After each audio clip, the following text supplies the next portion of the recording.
और नंबर 2 लिखना, चुंबक को गतिशील रखकर। नंबर 2, कुंडली को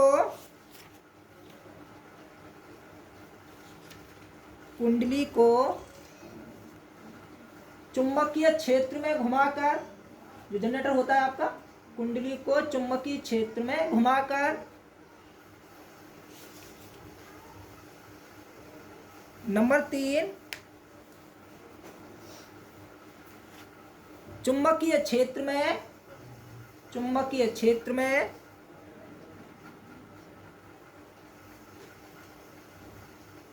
कुंडली का क्षेत्रफल बदलकर। ये किस कंडीशन की बात हो रही है? आपको कुछ पल्ले पड़ रहा है क्या? हाँ, सेंस कहीं तक चल जाएगा फेरे से भी। एक टॉपिक आएगा इसमें, शायद सिलेबस में होगा, प्रेरण भट्टी। भंवर धारा है, भंवर धाराओं के अनुप्रयोग में आता है प्रेरण भट्टी, ठीक है। उसमें क्या होता है, बोर्ड पर देखो, अरे क्या नाम है इसका, केशव। प्रेरण भट्टी में क्या होता है, एक जबरदस्त चुंबकीय क्षेत्र होता है और इसमें क्या किया जाता है, किसी मेटल के टुकड़े को अंदर प्रवेश कराया जाता है। राइट, सुनो, जैसे मैंने प्रवेश कराया, पहले इसे ढंग से कराया, ठीक है, तो चुंबकीय फ्लक्स अच्छा खासा इससे टच हुआ होगा, चुंबकीय क्षेत्र से चुंबकीय फ्लक्स बनता है। अब मैंने क्या किया, इसको बाहर की ओर खींच लिया, तो कहीं न कहीं चुंबकीय फ्लक्स में परिवर्तन हो गया। जब पहले टनाटन था तो अच्छा खासा फ्लक्स था, और लेकिन जब बाहर आ गया तो जीरो हो जाएगा। अब ऐसे मैं 2-4 बार करता हूँ फ्लक्स में परिवर्तन, तो इसी में क्या हो जाता है, भंवर धाराएं पैदा हो जाती हैं। तो इस तरह ही तो कर सकते हैं हम, ठीक है। तो एक ही तीसरा पॉइंट है, इसका आगे कोई यूज होगा, वहाँ ज़्यादा डिटेल में जानेंगे, लेकिन यहाँ पे इतना ही समझ लो। नेक्स्ट डालना, प्रेरित वैद्युत वाहक बल व प्रेरित वैद्युत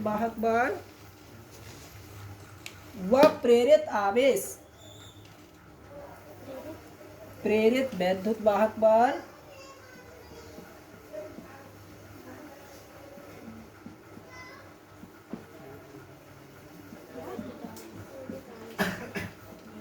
व प्रेरित आवेश।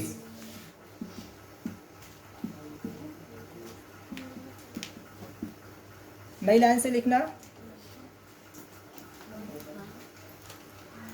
आपने अभी अभी देखा न्यूमैन का पहला नियम क्या होता था जी, equal to minus N delta phi B upon delta T. कोई दिक्कत तो नहीं है? प्रेरित वैद्युत वाहक बल का तो फॉर्मूला हम पहले ही निकाल चुके हैं। नई लाइन से लिखना, यह दे, कुंडली में प्रवाहित धारा क्या मानते, स्मॉल आई, धारा भी होती है, यदि कुंडली में प्रवाहित धारा स्मॉल आई व कुंडली का प्रतिरोध कैपिटल आर हो, तब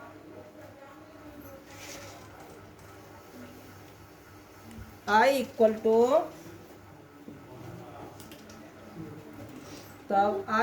टू, बोर्ड पर देखो, ओम्स लॉ कहता है V equal to I R, I equal to V upon R. लेकिन यहाँ B की फैमिली कौन निभा रहा, E निभा रहा, तो I equal to E upon R चलेगा ना। तो लिखो I इक्वल टू E की वैल्यू क्या होती जी, N delta five B upon delta T, और ये R और आ जाएगा, सही है।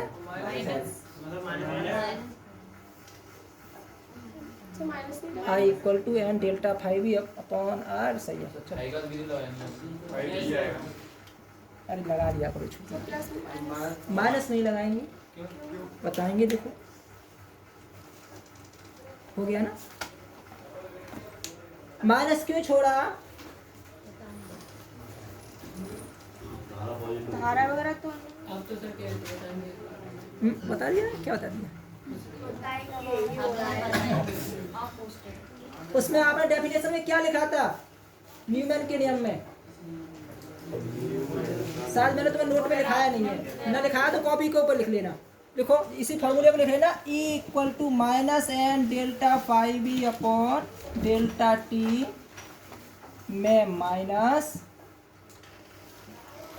से स्पष्ट होता है कि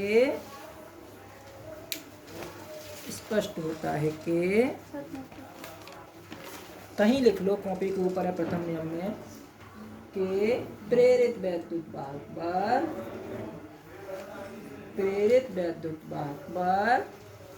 डॉट डॉट का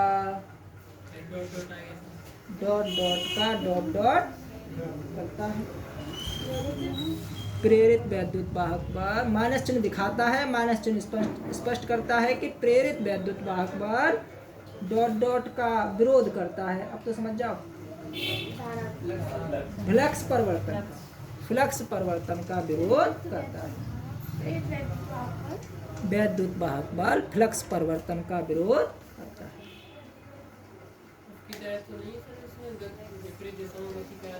यहाँ माइनस का मतलब विपरीत से कुछ नहीं है, यहाँ माइनस ये है कि विरोध कर रहा है। अगर डायरेक्शन से होता तो यहाँ भी लेके चलते, अब यहाँ विरोध का मतलब थोड़ी नहीं, यहाँ तो वैल्यू कितनी आई सिर्फ इससे मतलब है। ठीक है, तो आई आ गया आपका, ई हो गया, आई हो गया। अब आपको क्या करना है? आवेश। क्या करना है? आवेश। देखो प्रेरित आवेश Q इक्वल टू प्रेरित आवेश Q इक्वल टू क्या होता है जी? आई इंटू टी की जगह क्या लगाते? डेल्टा टी चलेगा। Q इक्वल टू आई की वैल्यू क्या होती जी? N upon R into delta phi E upon delta T into delta T से delta T. Q equal to N upon R into delta five B.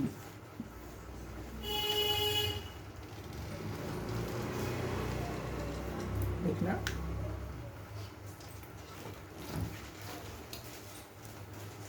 हो गया formula. नई line से इसी फॉर्मूला दोबारा लिखना, Q equal to N upon R into delta five B से स्पष्ट है कि प्रेरित आवेश का मान डॉट डॉट पर निर्भर नहीं करता। प्रेरित आवेश का मान समय पे तो नहीं करता। प्रेरित आवेश का मान समय डेल्टा टी पर निर्भर नहीं करता। समय डेल्टा टी पर निर्भर नहीं करता। सही है।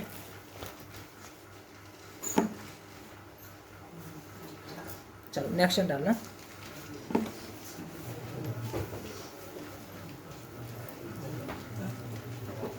इनको घर जाके एक बार पढ़ लेना, कोई खास नहीं है, आपको लग रहा होगा पहली बार पढ़ रहे इसलिए।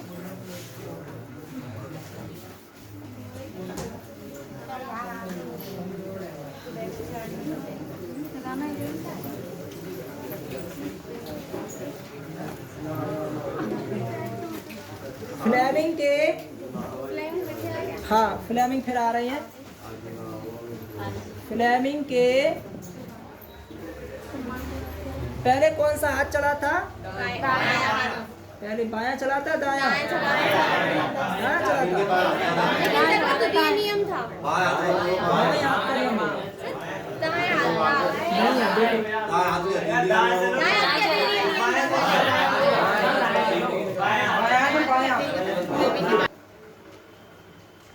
नियम में क्या लिख रहे हो आप? कुंडली या परपथ में प्रेरित धारा की दिशा ज्ञात करने के लिए फ्लेमिंग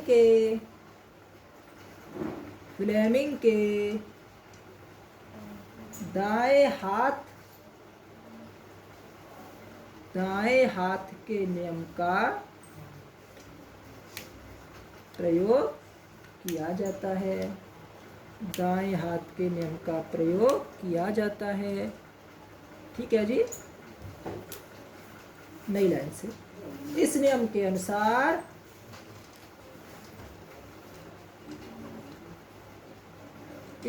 अनुसार डैश, डैश का मतलब इन्वर्टेड कॉमा, यदि हम दाएं हाथ के अंगूठे, दाएं ये होता है, दाएं हाथ के अंगूठे तथा उसके पास वाली दोनों उंगलियों को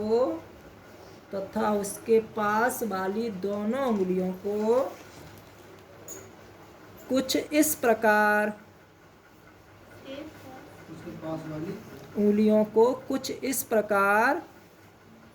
तो दोनों उंगलियों को, यदि हम अपने दाएं हाथ के अंगूठे व उसके पास वाली दोनों उंगलियों को कुछ इस प्रकार फैलाएं कि तीनों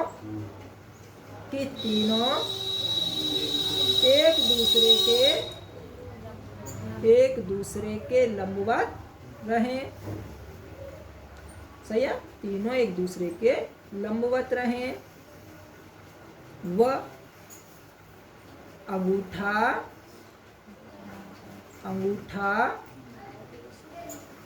चालक की गति की दिशा में, अंगूठा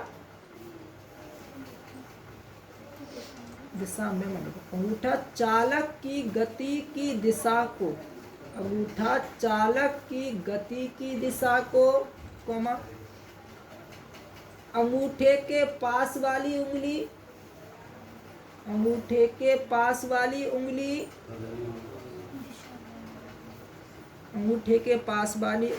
चुंबकीय क्षेत्र B की दिशा को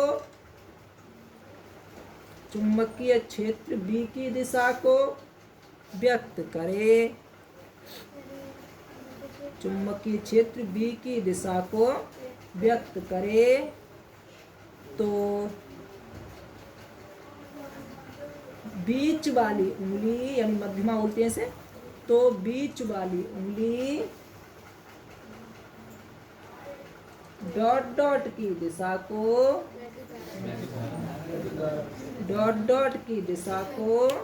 व्यक्त करेगी। तो बीच वाली उंगली डॉट की दिशा को व्यक्त करेगी। बोलो जी।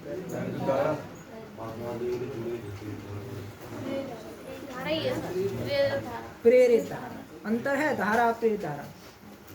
तो बीच वाली उंगली प्रेरित धारा की दिशा को व्यक्त करेगी।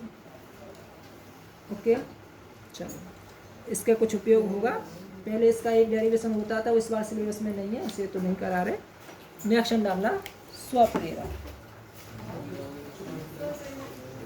स्वप्रेरण सेल्फ इंडक्शन, अच्छा कॉन्सेप्ट है।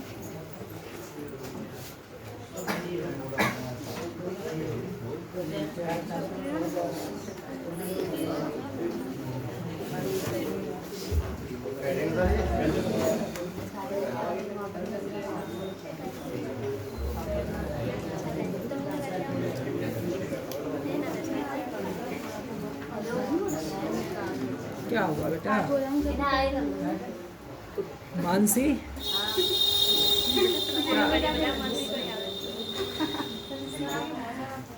इतनी जगह नहीं है, बच्चे इतने कम है, फिर भी दिक्कत आ रही है बेटा।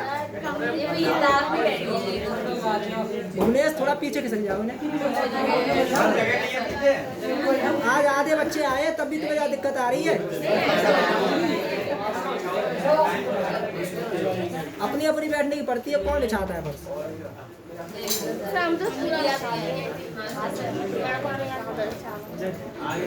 चलो बात कोई नहीं करेगा। कैसा? अभी आप पढ़ रहे हो फ्लेमिंग के दाएं हाथ का नियम, इससे पहले आपने पढ़ा था फ्लेमिंग के बाएं हाथ का नियम। जरा बताओगे फ्लेमिंग के बाएं हाथ का नियम कब लगाते थे? चुप रहो।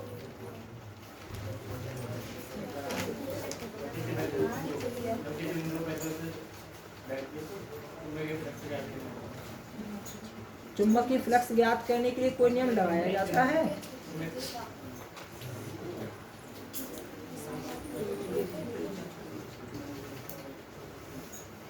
दीपिंदर, बाएं हाथ का नियम कब लगाते थे?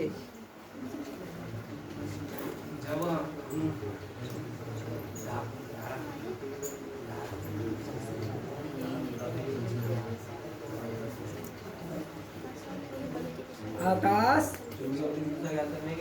चुंबकीय बल की दिशा ज्ञात करने के लिए। सनोज, थोड़ी शर्म नहीं आ रही? 5-6 दिन पहले की बात है और आपको इतना नहीं पता? लकी, विद्युत धारा की दिशा ज्ञात करने के लिए, चुंबकीय क्षेत्र की दिशा ज्ञात करने के लिए, चुंबकीय क्षेत्र की दिशा ज्ञात करने के लिए तो दाएं हाथ की हथेली का नियम नंबर 1 होता था और मैक्सवेल का पेच का नियम होता था। 2 ही नियम लिखाए थे।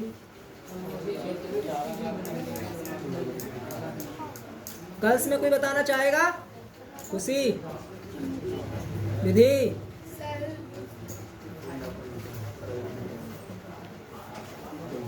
मैं नाम भूल गया।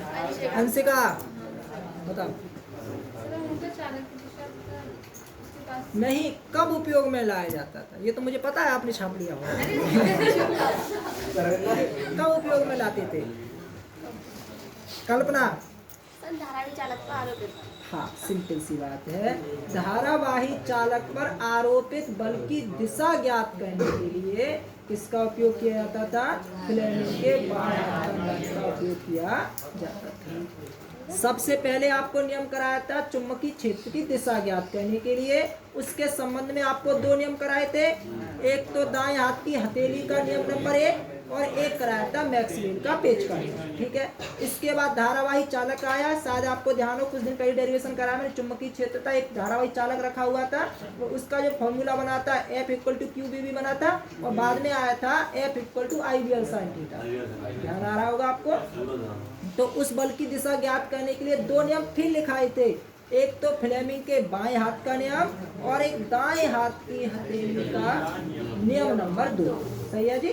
4 हो गए अब तक। और अब जो लिखाया है आज, ये क्या है? प्रेरित धारा की दिशा। क्योंकि हम क्या देख रहे हैं? प्रेरित वैद्युत वाहक बल होगा। अब प्रेरित आप कह रहे होगे प्रेरित धारा क्या? अभी 100 पीरियड में समझोगे। एक धारा होती है मुख्य धारा और एक होती है प्रेरित धारा।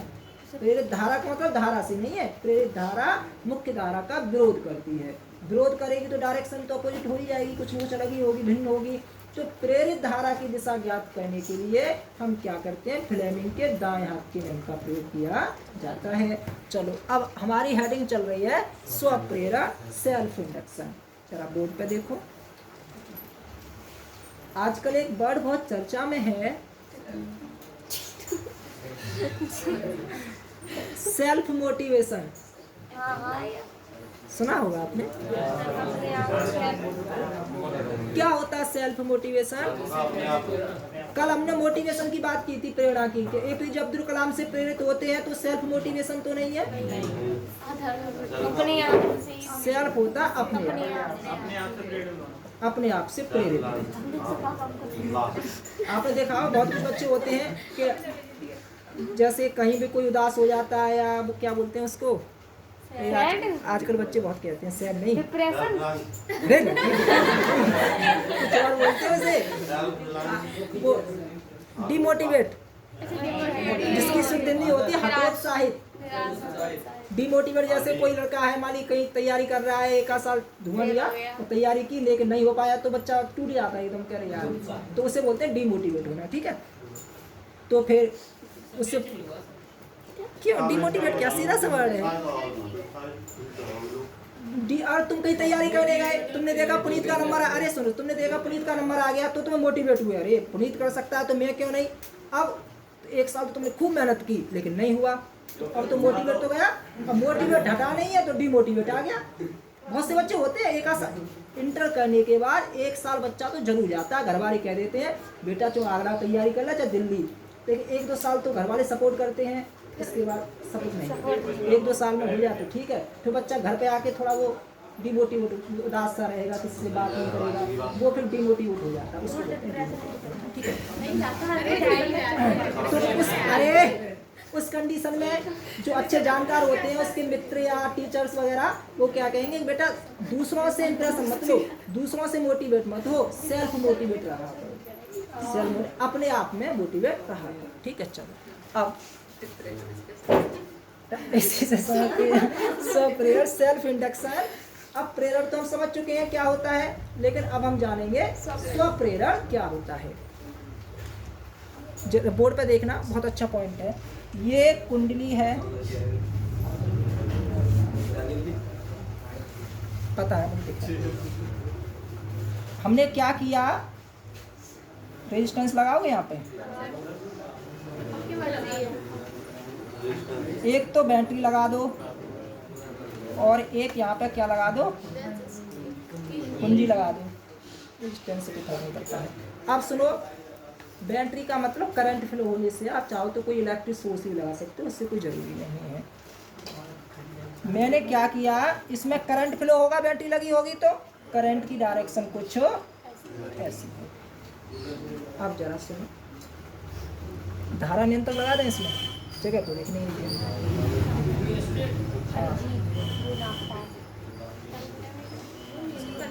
कहाँ लगा,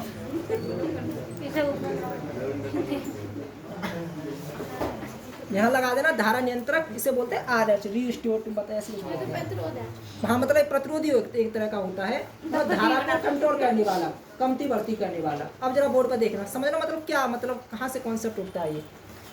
सेल्फ प्रेयर सेल्फ इंडक्शन क्या होता है, एक आपकी कुंडली है, आपने उसे सेल से जोड़ा, एक कुंजी है, कुंजी को चलो मैंने बंद कर दिया तो पर्पज पूरा हो गया, और एक धारा नियंत्रक है। अब आप धारा नियंत्रक के द्वारा क्या करते हो, कभी तो धारा को बढ़ाते हो तो कभी धारा को घटाते हो। ठीक है, तो इस संबंध में बात करेंगे। जब सुनो, जब मैंने धारा को पूरा जाने दिया तो कितना था, 5 एम्पियर, कितना था 5 एम्पियर। अब मैंने क्या कर दिया, धारा नियंत्रक से कम कर दिया या बिल्कुल कुंजी को तोड़ दिया, यानी कुंजी को हटा दिया, तो क्या हो गया 0 एम्पियर, फिर जोड़ा 5 एम्पियर, फिर तोड़ा 0 एम्पियर। अब या तो करंट को ऑन ऑफ करते रहो या धारा नियंत्रक से कमती बढ़ती करते रहो। ठीक है, सेंस उसका वही है, कमती बढ़ती होगा।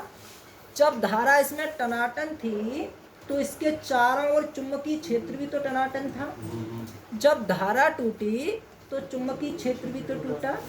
जब I 5 था तो मैंने माना फाई भी 5 रहा होगा, मैक्सिमम। जब I 0 हुआ तो फाई भी 0 हुआ होगा। अब फाई 5 और फाई 0 कब होता, जब धारा 5 और 0 होती, यानी जब धारा के मान में परिवर्तन किया जाता है तो फ्लक्स के मान में भी परिवर्तन होता है। और हमने अभी क्या पढ़ा है, जब किसी परपथ से बद्ध चुंबकीय फ्लक्स के मान में परिवर्तन किया जाता है तो उसमें प्रेरित धारा प्रवाहित होने लगती है। जैसे इसमें कमती बढ़ती करोगे तो इसमें एक तो हमारी धारा ये है मुख्य धारा जिसे हम बैटरी से फ्लो कर रहे हैं, लेकिन कमती बढ़ती करने के कारण एक और धारा पैदा हो जाएगी जिसे हम क्या कहेंगे, प्रेरित धारा। और वह प्रेरित धारा क्या करेगी, सदैव मुख्य धारा का विरोध करेगी। स्टार्टिंग में धारा सर्किट में जाने वाली होगी, लेकिन धारा क्या कहेगी, ना आगे नहीं जाने दूंगी, ये तो संभव हुआ। बाद में जब सर्किट तोड़ोगे तो सर्किट को टूटने नहीं देगी। जैसे आपने देखा होगा, कहीं बिजली का तार टूट जाए, अच्छा खासा करंट आ रहा होगा और आप जॉइंट करने की कोशिश करो तो स्पार्किंग होती है, वो किसके कारण होती है, प्रेरित धारा के कारण होती है। ये समर है, चल रही है, रात में से आप बंद करोगे तो क्या करेगी, स्पार्क करेगा इसका स्विच। देखा होगा रात में कोई बल्ब लगाते हो, कोई हैवी लोड होता है, स्पार्क करता है, वो क्या करता है, अब करंट फ्लो हो रहा है, ठीक है, प्रेरित धारा है, लेकिन जैसे ही आपने करंट तोड़ा प्रेरित धारा पैदा हुई, और प्रेरित धारा क्या कर रही है, मुख्य धारा का विरोध कर रही है ना।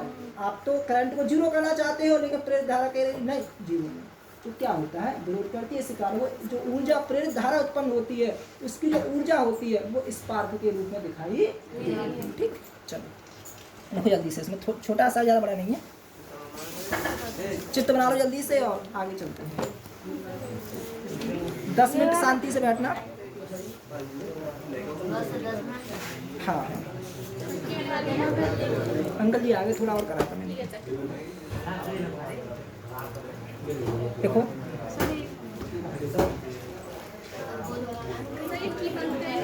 हाँ जी जी जी जी।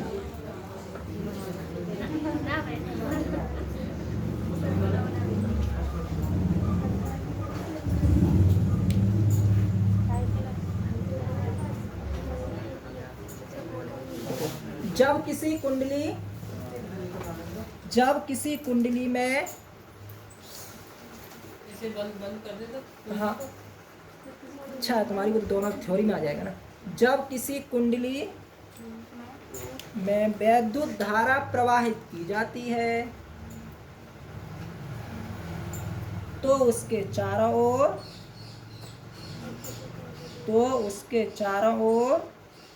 चुंबकीय क्षेत्र उत्पन्न हो जाता है। तो उसके चारों ओर चुंबकीय क्षेत्र उत्पन्न हो जाता है।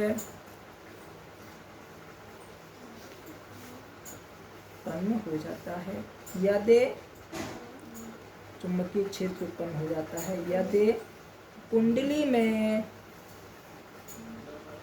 में प्रवाहित होने वाली धारा के मान में बात नहीं करोगे। यदि कुंडली में प्रवाहित होने वाली धारा के मान में परिवर्तन किया जाए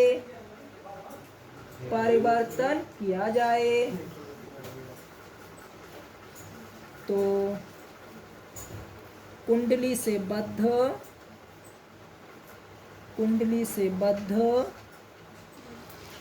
चुंबकीय फ्लक्स के मान में भी परिवर्तन हो जाता है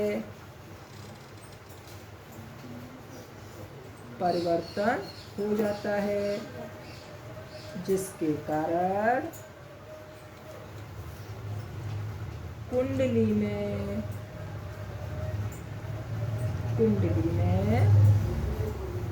मुख्य धारा के अतिरिक्त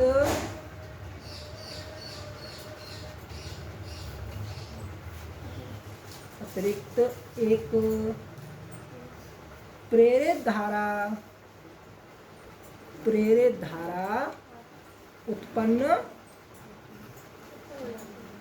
धारा उत्पन्न हो जाती है जो सदैव क्या करती है मुख्य धारा का विरोध करती है। इसका एक छोटा सा डेरिवेशन वो कल कराएंगे, ठीक है।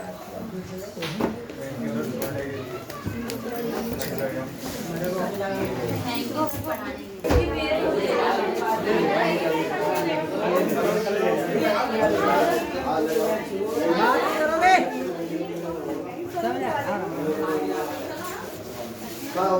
जो भी स्टूल पर बैठे थे स्टूल सार से करके आओ। बेंच पर जो बैठा था इसका जो बैठा था मोहित तो मानो इस बेंच पर तो क्यों नहीं हम तो इसे भी ठीक करवा देंगे।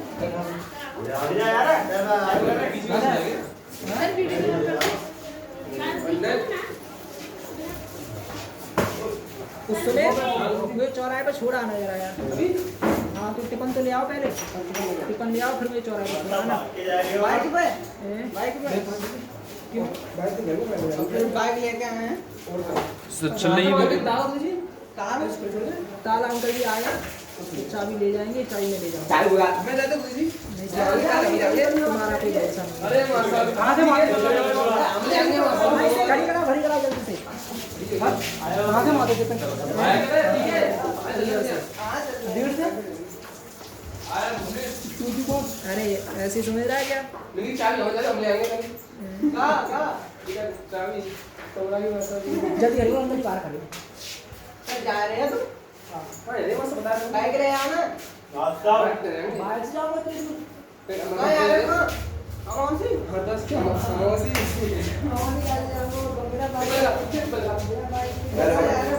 पकड़ने मम्मी को लाए। पकड़ने अभी छुट्टी है। हाँ कल क्या बजा? तुम शाम को लौट आओगे। रात में लौटा। कल क्या बजा? बाबूजी। हैं? स्कूल जाता हो तुम बहुत मैं तो